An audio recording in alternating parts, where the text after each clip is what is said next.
Hello, this is Wade Frazier. This is March 8th, 2026 at 9:16 p.m. Earlier today, I did a video on Chris Black, and my video that I did, I published it, but I want to do over, and I can.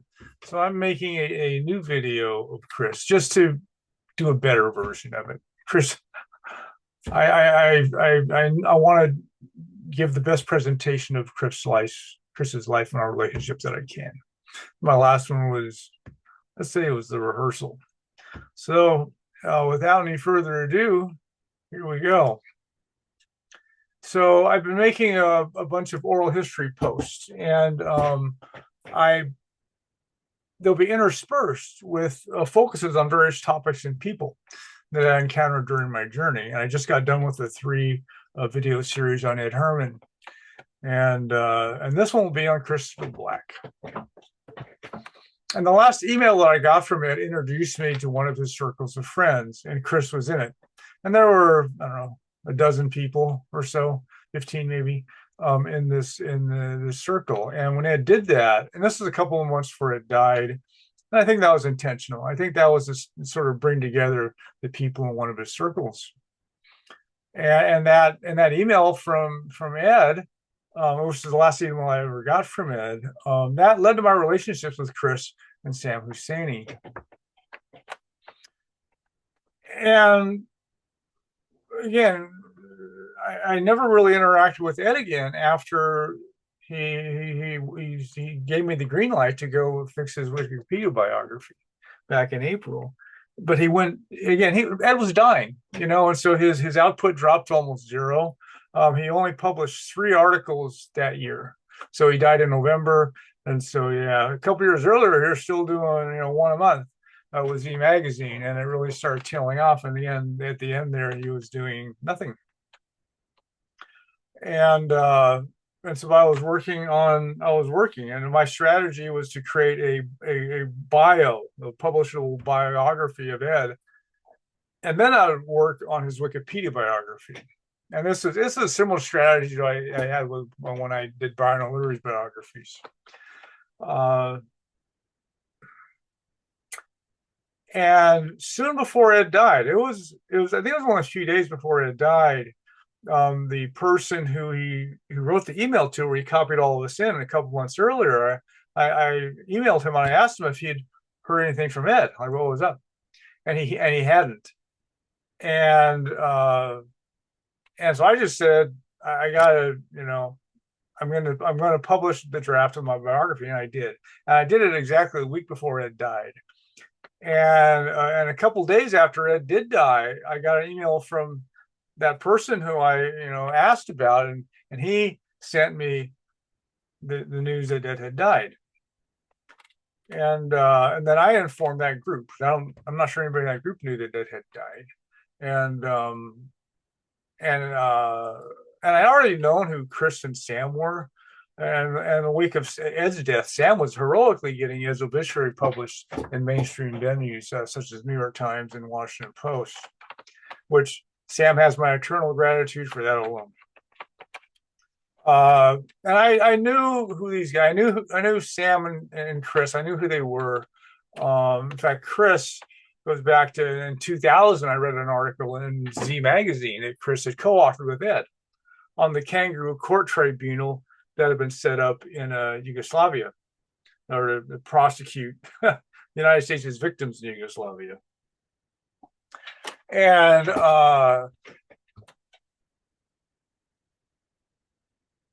but I really got to know who Chris was a lot better up to that time through Ed and David Peterson's writings on Rwanda. So the writings on Rwanda, Chris was a prominent. He was prominently mentioned in that, and so anyway, so I was aware who he was. And after Ed's death, when I informed the group of that, Chris immediately read my chapter draft on Rwanda, and he praised it. He just said that that was he thought it was a wonderful effort, and that really began our friendship. And it was also my first indication that I was doing justice to Ed's life, because that chapter on Rwanda that I wrote in Ed's bio. Chris was probably the highest authority on earth on that chapter, and so that, getting praise from Chris on that chapter, I couldn't have asked for higher praise, and so that was really something to hear from Chris that way, and then again our relationship began, and then I really started doing my homework on Chris, and I was highly impressed. I mean, Ed's friends were no slouches, and especially Chris. Yeah, Chris was something else. Chris was born in England and raised in Canada, and actually became an attorney to avoid the blue collar life that his father led. And as I recall, his father's one who advised him to do something other than, work the blue collar life. And so Chris became a criminal defense attorney. In fact, worked in Toronto, lived in Toronto, and he became.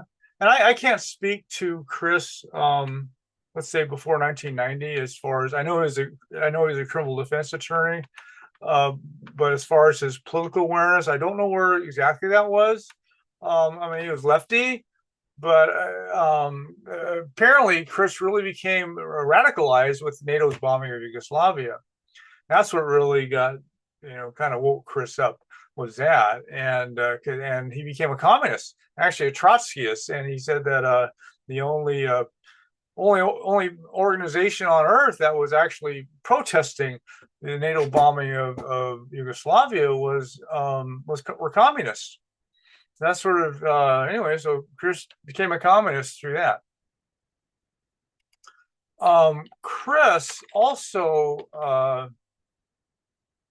one of the few among the left, really, who didn't shy away from conspiracies, and the New York Times in the obituary, in its obituary,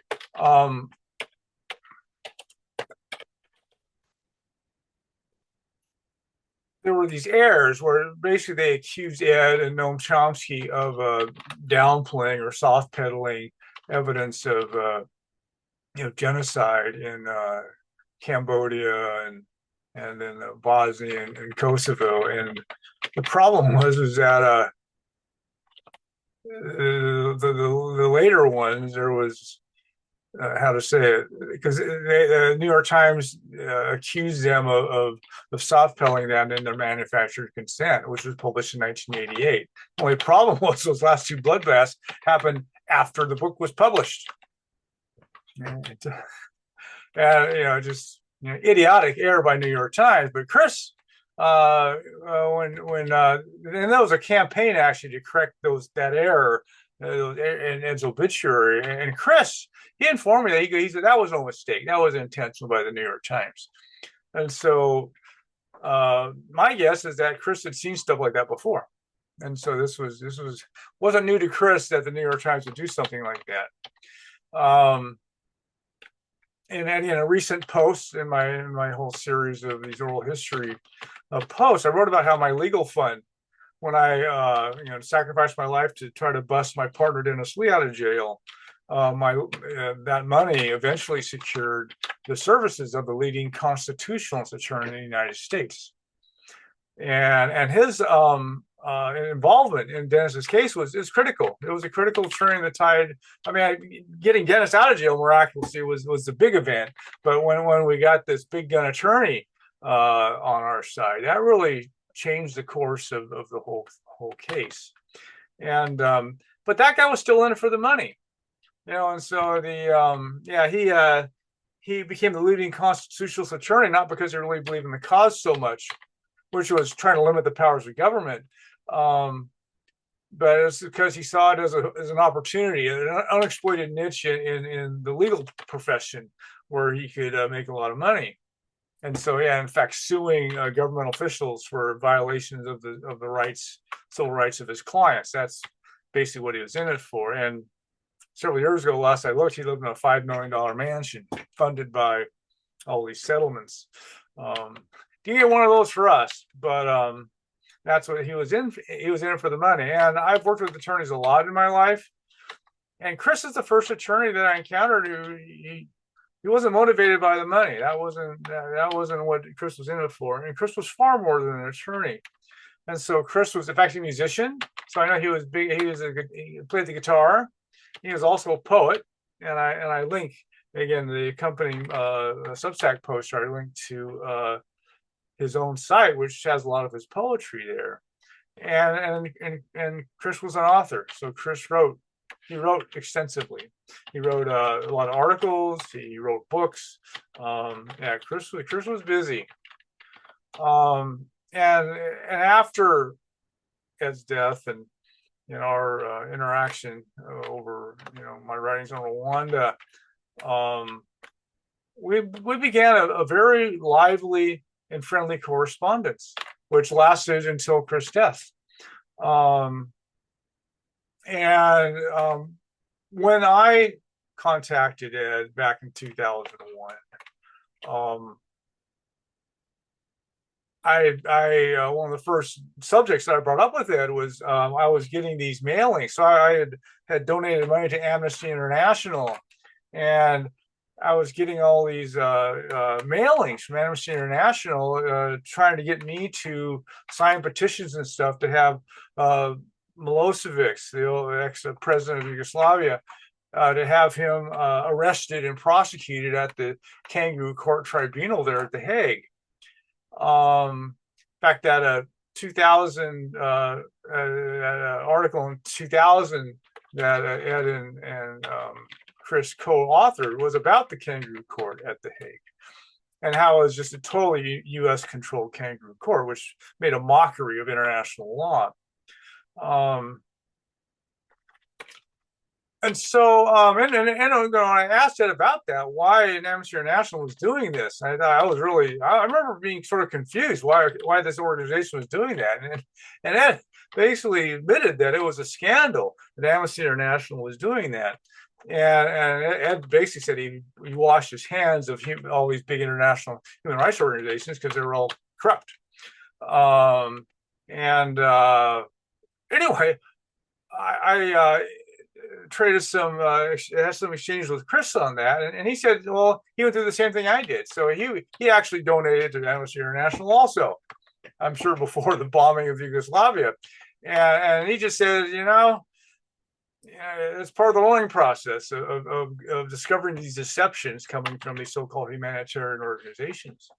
And he's like, Chris was like a very friendly join the club, of being, hoodwinked by Amnesty International like that. And Chris knew. So again, that biography draft that I published, in the end, it was they knew, and Chris knew, that I was working on fixing Ed's Wikipedia biography, and Chris was really angry at the smear job of Ed that the Wikipedia biography was.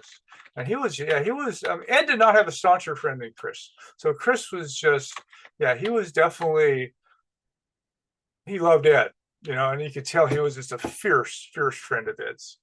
And Chris got to me, he actually read my bio of Ed, and he was really appreciative. I mean, he really, he said he was appreciative of how I covered Ed's early days as a radical author, writing about Vietnam era, etc. And and then during those early days, again, I learned as much about Chris's efforts as I could. And in fact, there's a video out there. I linked to it here in this post, and it's out there, and it'll survive, thank God, because Chris gave a talk, and Chris, a legal organization in Canada actually sent Chris to actually investigate Milosevic's arrest and see if it was politically motivated. Haha, of course it was. But he went out there to see if he could meet with him, and he surprisingly did, and he met with Milosevic, and Chris then he took Milosevic on. He was defending Milosevic, but the Kangaroo Court Tribunal decided to, in fact, they were. They notified Chris that he was under their surveillance and that he had written things publicly they didn't like, so they just capriciously said he could not defend Milosevic in the courtroom, which is again highly irregular. Not almost nothing that happened on the tribunal you see in a normal Western courtroom. It's all Kangaroo Court stuff. But Chris still led Milosevic's defense team. And then Chris took a case, Rwanda. So again, Rwanda was, in fact, around the same time. So around the same time you had the Srebrenica massacre, you also had the so-called genocide in Rwanda. And the United States set up a tribunal there in Rwanda, which is just like the one they set up for Yugoslavia. These are Kangaroo courts. In fact, the United States even used the same personnel in both operations. And Chris took a case. They're defending one of the members of the Rwandan government, became a general. And Chris won an acquittal in that Kangaroo Court. In fact, the video that I mentioned, I linked to, he spends most of that video discussing what he went through, what his legal team went through there in Rwanda. I mean, just a complete Kangaroo Court, total just a mockery of any kind of legal due process. And those are the kind of courts the United States likes, because they can get whatever outcome they want. Except Chris won, so he actually won an acquittal on that case, which is, to me, is miraculous. He actually was able to get an acquittal in such a rigged venue as that. And Chris, in fact, I once asked Chris if he was thinking about taking any more cases, doing anything else, and he said that he probably couldn't afford to. He said when he took the case in Rwanda, he said it almost killed him. He got malaria when he was there. And in fact, the case wrecked his marriage, wasn't getting paid. And then the CIA made a threat against his life. And then he got on Paul Kagame's hit list, which a lot of people got on Kagame's hit list. Yeah, Kagame was, faded in the West, English-speaking West, as some heroic Abe Lincoln kind of figure. But this guy was, as Ed described him, probably the greatest living mass murderer. Yeah, so in fact, I think in the Ed videos, I mentioned this, where, I mean, the guy wins the so-called elections with 99% of the vote. I mean, it's a total farce, which you won't see commented on in the Western mainstream media. Normal. And Chris, again, in our interactions, I linked to it also in this my accompanying post. He had me read his closing argument at the trial with our Rwandan official. And Chris, we had a pretty vast correspondence over about 8 years, and Chris, he was hip to stuff that I wouldn't have expected him to be hip to, like the medical racket, for instance. Like, he had a girlfriend in Africa who had to watch her die of tuberculosis because the doctors wouldn't treat her for tuberculosis because the racket then was everybody had AIDS. So all these diseases kill Africans because of the West, because their medical colonialism led by people like Bill Gates. They wouldn't treat her for tuberculosis. They made up some, this made up AIDS diagnosis, and she died of tuberculosis without getting treated because they wouldn't treat her because this fake designation of AIDS. So this is a medical colonialism that exists in Africa, which has yet to end. And Chris met Milosevic soon after his arrest in 2001. And again, was surprised that he got to talk to Milosevic. And again, in this video that I keep talking about, you can see Chris talking about his meetings with Milosevic. In fact, he again, his whole thing was, why is Milosevic arrested, etc. And Milosevic said there were two reasons. One of them was he's a communist, which in the 90s was the triumphal phase of capitalism. So communism was thoroughly demonized. And then also he wouldn't cooperate with the United States. He told him to go to hell. And Milosevic said that was why he was behind bars. And in that video was an extremely interesting account of the 9/11 terror attacks. And so anyway, so soon after 9/11, that's again not the first meeting with Milosevic, but after 9/11, Chris had an occasion again to meet with Milosevic, and he asked him about 9/11. And Milosevic, he was highly skeptical of the official version of 9/11 because in 1998, 1999, well, actually, to back up a little bit, so like in Ed Herman, when and Ed wrote about the Srebrenica massacre, et cetera, and this is well known that Osama bin Laden was actually in Bosnia back in 93, 94 during that civil war.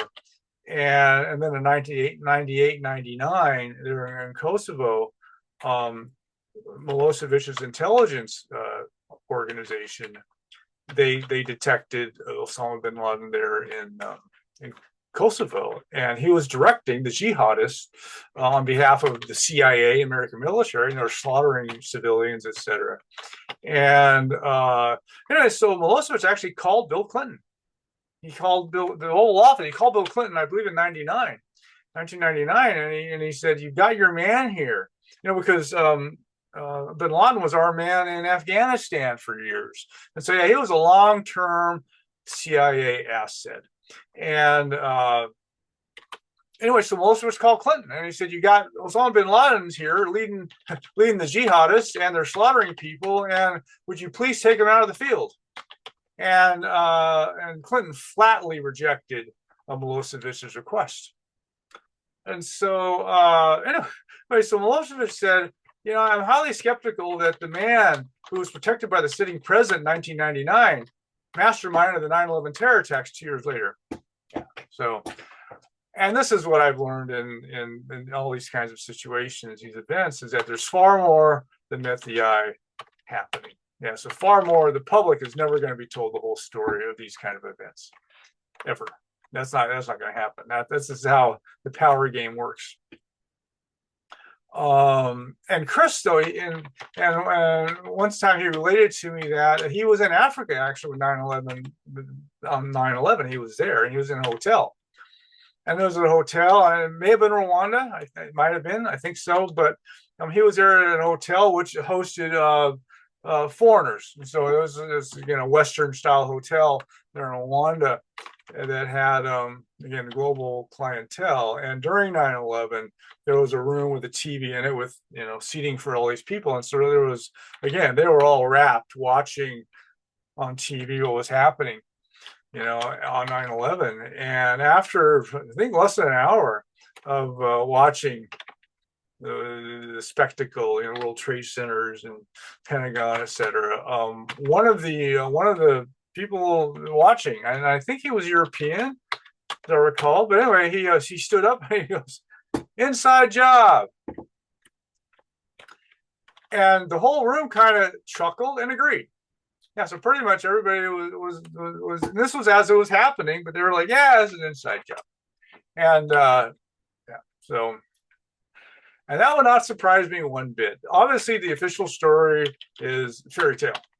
Yeah, so Osama bin Laden was not the guy running that show.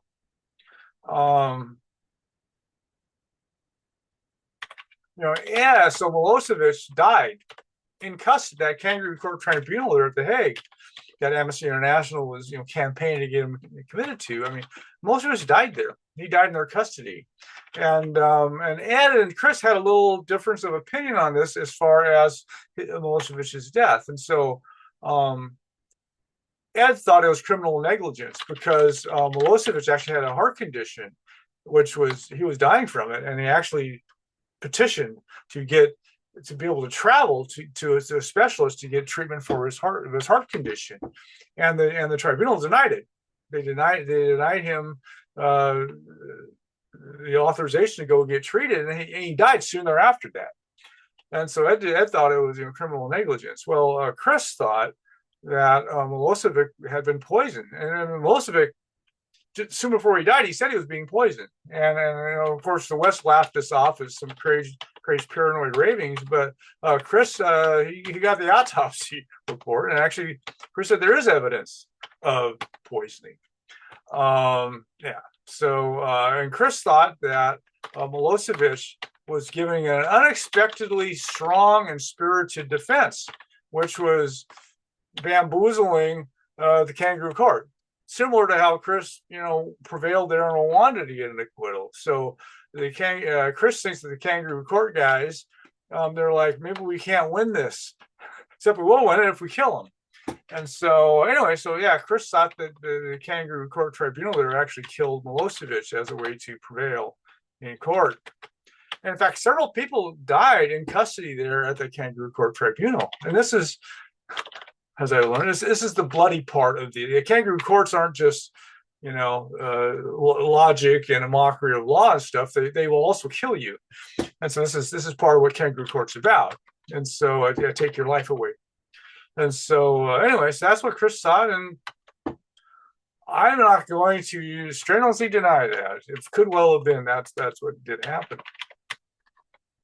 And Chris, soon again, early in our correspondence, he informed me that and David Peterson was this guy, young guy, probably my age, and Chris informed me that he once had a dinner with Ed and David Peterson, and telling him about what was happening in Rwanda, and they weren't aware, and so what was really going on, and so Chris spent an evening telling them what was happening, and that's what actually spurred Ed into the last great writing project of his life. So yeah, the what happened in Rwanda and a follow-on genocide in the Democratic Republic of the Congo. This was Ed's last great writing project. What was that? It's 2014 book. And after Ed died, David published a book titled "Like a Cuttlefish Spurting Out Ink," which was an Orwell quote. And in the introduction, David specifically thanked Chris. And Chris was he expressed to me how truly impressed he was at Ed and David's courage in taking on the Rwanda propaganda. That it was a thankless and even hazardous task to try to gainsay what was coming out of the mainstream media on Rwanda. Yeah, because reality got turned totally upside down. And so this is where Paul Kagame, who could well be the greatest living mass murderer, is some heroic figure in the West. Kind of like Suharto in Indonesia. I mean, this is the United States' pattern. So these great mass murderers all of a sudden become these heroic figures. Anyway, so to take that on, yeah, that was hazardous for your career and could be hazardous for your health. And so Chris was highly impressed that Ed and David had the courage to take that on. In 2018, I made my attempt to fix Ed's bio at Wikipedia and got handed my head. And Chris was watching when all that was going on. And then in 2019, Chris actually co-authored a book on the Hague Tribunal in Yugoslavia and the Srebrenica massacre. And about a month later, his Wikipedia biography was deleted. And I'm the one who discovered that his Wikipedia bio had deleted. I informed Chris of that. And then Chris, his first response was, well, I published a book a month ago, so maybe that's why they deleted my bio. Could be, although I think that people like Chris are always at risk of having their Wikipedia bios deleted. And fortunately, there's a site called WikiSpooks, which is sort of an alternative to Wikipedia. And in fact, he has a bio there. It's fair, but it's really not a comprehensive biography. And it was kind of on my list to turn that into a really more full-fledged biography. Now with Chris's death, I don't know if I'm going to get that done. In fact, I may not. So that's kind of why I'm doing a do-over for this one. I want to do justice to Chris's life here, because what a life Chris lived. And then in 2020, I published an essay on the propaganda model in Wikipedia. And the New York Times, made that mistake in Ed's obituary. It really proved Ed right. Yeah, so lying about Ed, smearing Ed that way, what really proved the propaganda model. So this is so the way Ed was treated actually proves the accuracy of his propaganda model. And then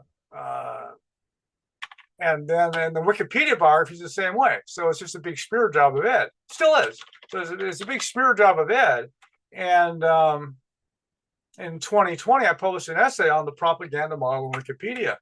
And it's also about my adventures in trying to fix Ed's Wikipedia bio. And so I painstakingly got into the very details of the people, the propagandists who were doing the editing, and what the editors did, and all this. I laid it all out, and again, and how the propaganda model applied to Wikipedia, which is, propaganda model is more about a capitalist press. Wikipedia, in theory, is a nonprofit, but they still come up with the same answer, still kind of the same smear job.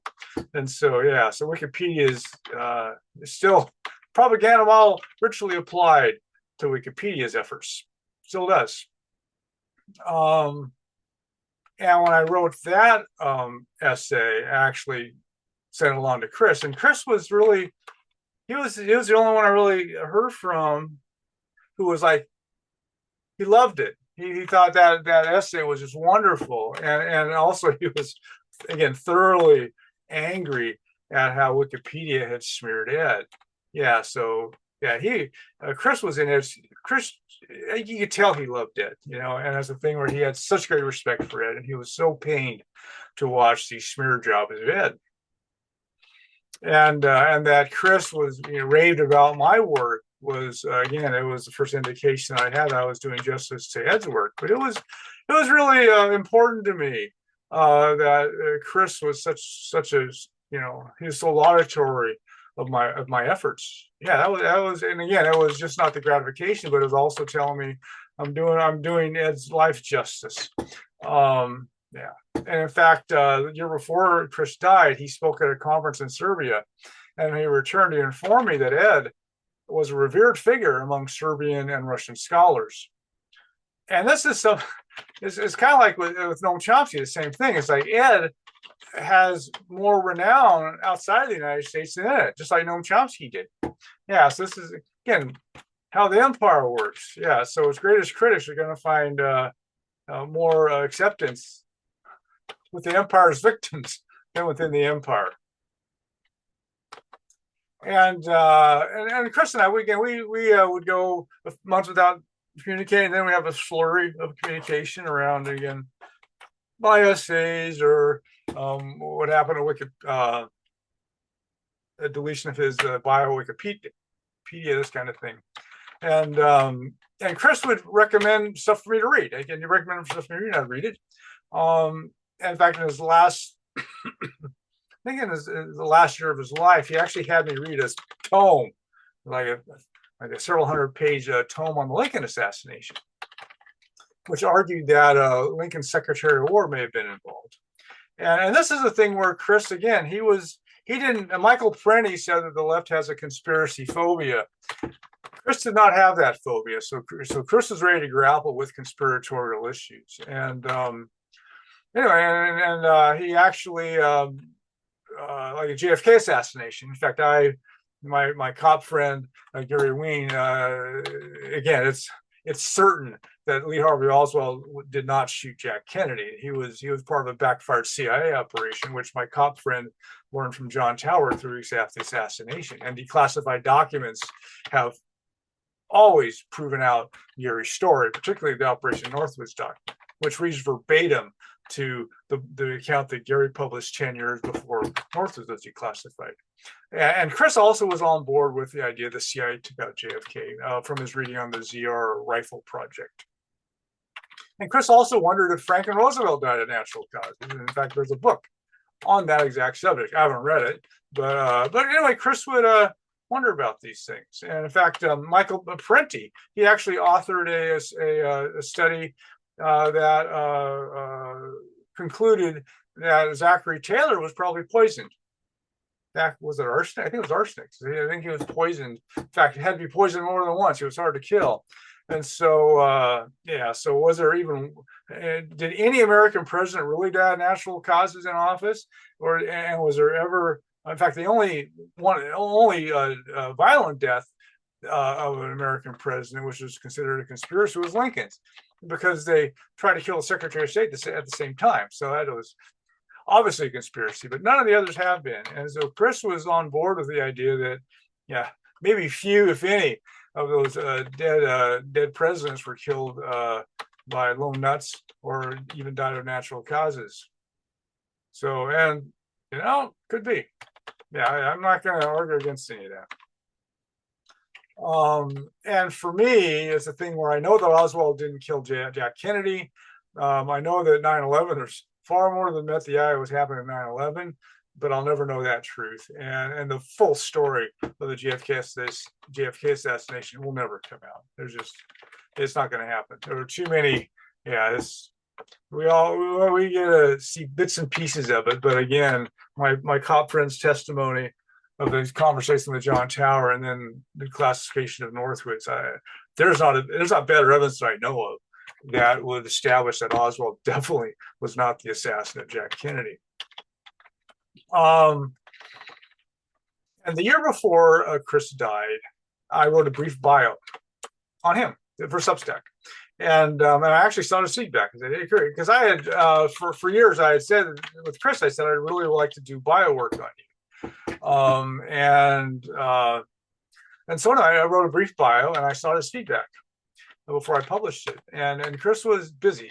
And he also had failing health. And this was, this is going to lead into his death. Anyway, so for a couple of months, he sort of sat on it. And then I asked him one day, I said, so Chris, what do you want me to do? Do you want me to, is that okay if I publish that? And Chris, he replied that, there was a lot of stuff that could be added. Obviously, a 2-page Substack article is a very terse version of Chris's life. And he said, he could have made it a much bigger post, but he was thinking that it might start drifting in wayward directions, etc. And so he decided that, no, that's fine. He said, yeah, publish that as is. So I did. So I published it as is back in late 2024. And again, with Chris's death, I don't know if I'll ever, I won't get the biography done that I'd hoped for. I don't know if I'm going to do much with Chris' bio other than this post. I don't know. We'll see. Time will tell.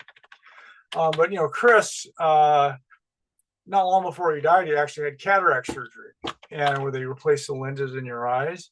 And Chris said, at first it was great. It was actually eagle eyes after that. But then he got a complication that damaged his vision. Yeah, somehow I think it was the blood vessels. Anyway, he also had these streaks going across his vision, across his eyeball. And he went to the doctors, and they said, "Well, yeah, that's a complication." So he wasn't happy with that complication. And then Chris died of a stroke last year, and I have to wonder. And he was 75, so Chris died at age 75. I think that his journey shortened his life. Again, almost dying of malaria there in Africa. Again, how to say it, the complications that he had from the cataract surgery, et cetera, and the stroke, and the malaria, et cetera. I think he just, yeah, he was injured, and so I think the stroke was, it probably has something to do with his poor health, and Chris is gone, and so I'm so sorry about that. As with Ed, and Chris and I only exchanged email, but I considered Chris a good friend, and I miss him. It was right. That was too bad. I wish we could have met in the flesh, and the stars didn't align for that. And Chris, he was a great man. Chris was a great. It was an honor to have interacted with Chris, and I really wish we could have met in the flesh. Didn't work out, and it was just really an honor to interact with Chris. And Chris, yeah, he's a bit of a materialist, so he didn't really believe in an afterlife, but I'm sure he's realized his folly by now. And so Chris and I will catch up on things one day when my turn comes. And so anyway, yeah, Chris was really a great man, a great human, great attorney, great author. Yeah, it was great knowing Chris. And anyway, so that's my do-over. So hopefully this one will suffice. So bye, Chris. I miss you.